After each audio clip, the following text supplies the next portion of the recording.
এই ছোট্ট ছোট্ট পায়ে চলতে চলতে ঠিক পৌঁছে যাব সেই চাঁদের পাহাড়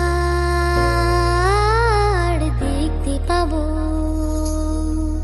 সেই চাঁদের পাহাড় মাথায় যাহার রামধনু রাঙা হয় দেখতে পাবো, ঠিক পৌঁছে যাব। এই ছোট্ট